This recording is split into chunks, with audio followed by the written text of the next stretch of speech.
Retrodude. Yeah. Hello everybody! Retro Forever! Welcome to my top 10 best video game consoles list! Yes, this is going to be amazing doing this. I never got round to doing this, so yeah, 2020, here we are. And yeah, I know, I don't see any flying cars anywhere, so sorry. We'll have to wait for 50 more years. Let's see what happens. I know, I'm joking. Yes, I talk about my experiences with these consoles, and I'll show you guys gameplay footage of each of the console related to the games on the console era, and I'll show you guys the specs. And I'm doing this in two parts, so this is going to be an ambitious project. I really wanted to do this for a long time, and thanks to my script writing confidence, I'm going to do it now. Why not? So let's do it. And if you guys like awesome gaming on any of these consoles, let me know about your experiences and let me know about your favorite childhood memories playing these awesome consoles. Alright then guys, and I'll say my famous line, remember to please like, comment and subscribe, and let's enjoy the video. Okay, here we go. At number 10, we have the PC Engine TurboGrafx 16 from Japan. Great little island of excellent game development. This is Hudson Soft's first ever console to be entered into the market. However, it failed due to Sega Nintendo overshadowing the TurboGrafx 16 PC Engine for a lot of reasons, which is a shame. It was an excellent 16-bit console that had 8-bit CPU.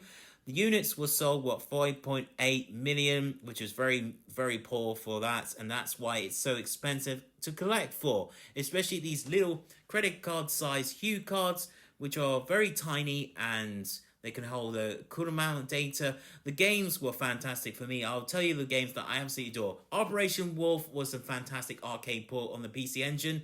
In terms of keeping the aesthetics similar to the arcade machine counterpart, I thought it was an absolutely brilliant game. Blazing Lasers I absolutely adore because it's a great shoot 'em up game, especially with a lot of piercing lasers piercing through the enemies and explosions of craziness, and the excellent soundtrack to go with it. Bonk's adventure games were, for me, an excellent, charming games. Basically, a kid that goes like headbutting everything in the levels. Who could forget that? Oh wow! And the next one that I had to say, guys, is what makes the PC Engine so special to me in my own gaming heart is the PC Engine CD that allowed you to play Rondo of Blood, an excellent Konami game from the Castlevania series that basically pierce and slash all the excellent monsters and vampires, and the music on the music track CDs gave me gravitation of excellent joy, and it was just a fantastic console. It's a real pity that it didn't win, and I wish it did. And this is the reason, guys, I'm going to look into buying a TurboGrafx 16 Mini or PC Engine Mini in the next couple of weeks and months, because I want to showcase you guys on live stream how great the console was, even though Hudson Soft went into buys, and that's why Konami bought them out. So there you go. This is the reason I put it at number 10 for the PC Engine. At number 9 is PlayStation 4, PS4 for short, the 8th generation console developed and released by Sony Computer Entertainment. This is from the PS3. I remember the PS3 was a hard-developed console with its anemic cell processor that stopped a lot of developers trying to make more games for it, but however, they did it last hurdle at the end and managed to surpass Xbox 360 by a little midget. But when they went into the next generation from the next mountain point, PS4 for me was an outstanding console. I still have it to this day. It's my favorite console of all time, and I'll tell you why. Because I remember going to an excellent event in London last couple of years ago, and I don't know if it was called Playroom or PS something, if you guys know what I'm talking about. But they displayed Gran Turismo Sport, and they displayed Resogun, and I really loved the Resogun because it was basically a take on Defender, but done in a cylinder 3D 2D sort of thing game.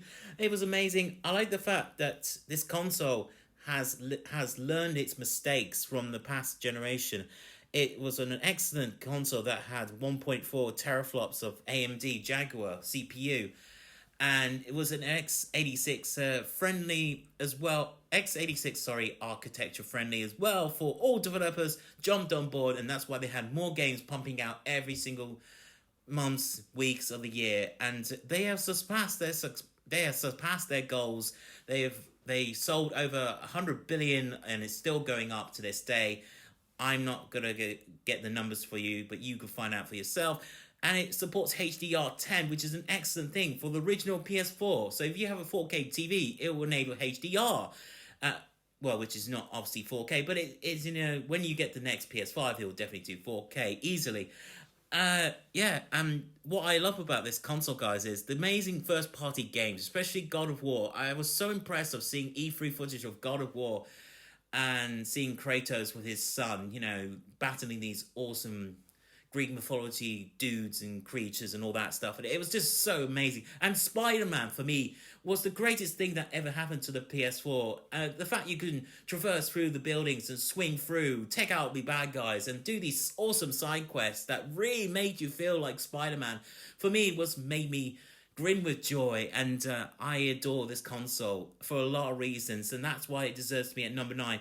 And the amazing thing about this console, guys, is you can add multiple universal products, PC parts, basically like external hard drives. You can add PSVR, which is the cheapest entry to VR for £249, but it might have gone up now with the deals.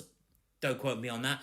And also, you can use the PS Move from the PS3 into the PS4 mid-cycle as well to play a lot of these motion games. Very good stuff, and that's why it deserves that number 9 as well. There you go. At number 8 is All Hail Sega with the Dreamcast that we ride through the sea of excellent arcade games transported to the console. An excellent 6th generation console that can produce 3 billion polygons a second back in 1998. Wow, fantastic. This, for me, wasn't a great experience of all the consoles that I used to own.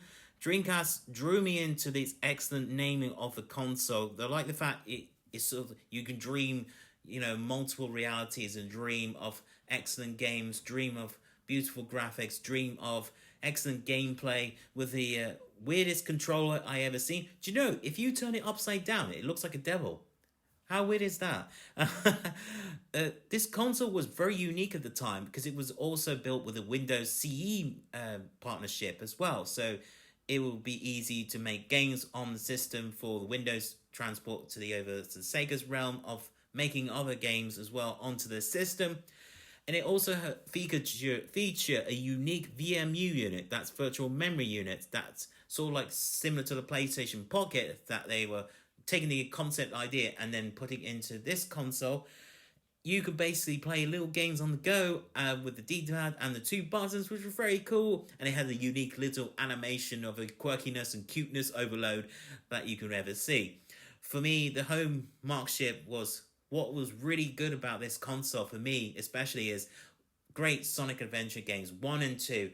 I remember seeing Sonic Adventure 1 on I think it was on Bad Influence or Games Master roundabout time. I could be wrong, but I saw it on a game show back in Sky, I think. Yes, it must have been.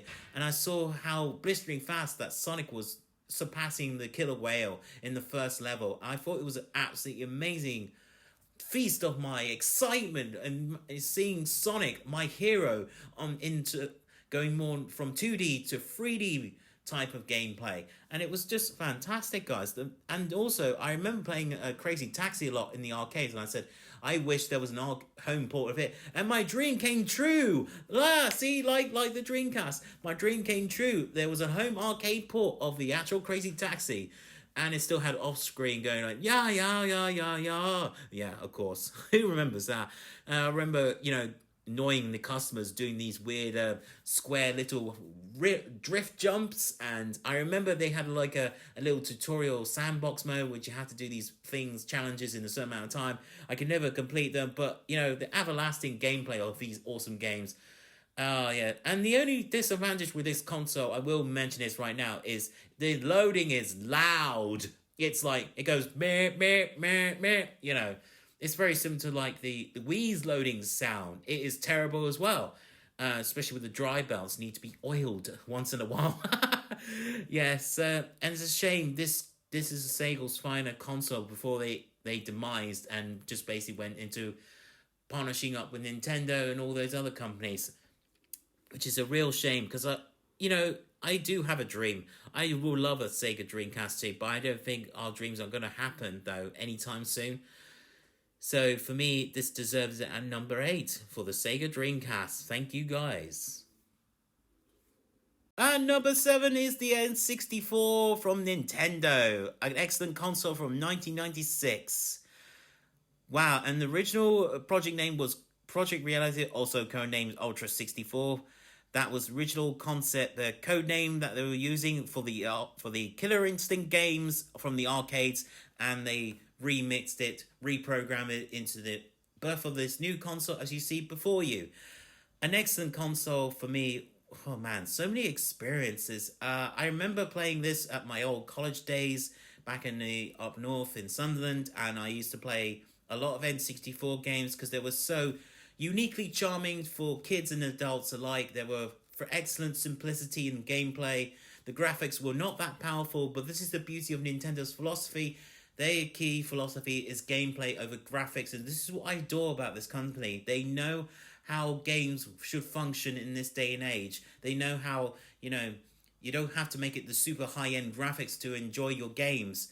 Especially Conker's Bad Fur Day. And I remember seeing that game that was really going to be like a kiddie sort of game, but then they turned around and said, we should make it an adult game in Conker's world. And I thought it was an absolute brilliant decision. If they didn't do this, it would have been... This is the problem with so many Nintendo games. They were all kidified, and the Conker's Bad Fur Day for me was an excellent example. And Rare were originally on the NES and Super Nintendo, and they came over on board with the N64. So many great games, countless games, guys. Especially the best one I obviously will remember from this day on is GoldenEye. GoldenEye, the movie version with Pierce Brosnan. That was just amazing and exclusive. It was so good that it drove sales up to the highest mountain and keep reaching up to the skies. It was that good. It was what everybody remembered about the console, and the excellent Pilot Wings game and the Super Mario 64. Who could forget the great Charles Martin doing the Mario voice in that game was an outstanding, awesome achievement by Nintendo. And the fact you can use a Rumble pack when you could buy that with Star Fox 64, pop it in and you get Rumble features, and you can use a memory card as well, which you couldn't do. And also, the best thing about this console is from a 4 megabyte RAM expansion, you can actually upgrade it to the 8 megabyte RAM expansion card, which is now very expensive on the market for some weird reason. But it was good because this was a sort of first console to actually use the upgradable feature, like PC parts, which is very awesome, this. And the control stick is a very weird experience, but once you get the hang of the Z targeting system and its analog stick is a bit strange experience, but it's just so charming, and I like how simple it was. Even though the boomerang controller for me was a little bit awkward experience, but it's still the beautiful artful charm about it. And the fact it can hold up to 64 megabytes size maximum on each cartridge. A great example would be Resident Evil 2 that fitted the whole 64 megabytes game data in the actual cartridge, which is brilliant. So this is why it deserves it at number 7, guys. N64. At number 6 is Sega Master System, also known in Japan as Sega Mark III. An excellent third generation console that produced mainly by Sega. It was a huge success in Brazil, and it still is to this day under the name of Tectoy. Sega knew how to go into the right direction on the market territories because it was not popular in America for some weird reason, but it was hugely popular in the European territories because the NES in the UK was not sort of well known. But then when Sega said, let's put the Sega Master System in Europe, it was a huge success. My favorite childhood memory will have to be when I was at my old school many moons ago. In fact, reverse back many plus moons back. I remember playing Sonic the Hedgehog with my mates, and we took in turns to play each level to get all the Chaos Emeralds. I love the awesome music tracks, and the excellent synthesizer of the Sega Master System was just for me gives me grinness of happiness and tears of joy. And what I like about the Sega Master System too, if you bought that console, it would preloaded with Alex Kidd in Miracle World. That was Sega's original mascot before Sonic is now an everlasting great franchise to this day. So for me, I just love this console for a lot of reasons. It was simple 8-bit console brilliance that was a bit more powerful, basically better. It was actually more powerful than the NES in terms of that realm, which was a very awesome thing for this machine. And the fact you can use the Sega Light Phaser, which I will say right now, the Sega Light Phaser is the greatest light gun ever created by Sega, in my personal opinion. When I bought the old CRT, and it worked beautifully on that, and it's so more accurate, and in fact you didn't get the white flashes, it's just a brilliant technology from Sega, and Nintendo can learn from Sega from this, how to make better light guns work on your TVs. So I remember playing a lots of great games, including Sonic 1, Sonic 2, what's the other ones? Dynamite Ducks was one of my favorite. I love it because that was originally an arcade game that transported over to the console as well. And I like the fact it goes to do do do do do. You'll be humming that tune for many years to come, and it's just an absolute brilliance, and that's why it deserves it to be at number 6, guys. The Sega Master System. Oh, a bonus one before I do the next one is the Sega Master System was also had the same architecture in the Game Gear. And that's what I like about this. And if you want to know what the CPU is, the CPU was a Z-Log Z80 running at 4 megahertz. And yes, what amazing, charming console it is. There you go.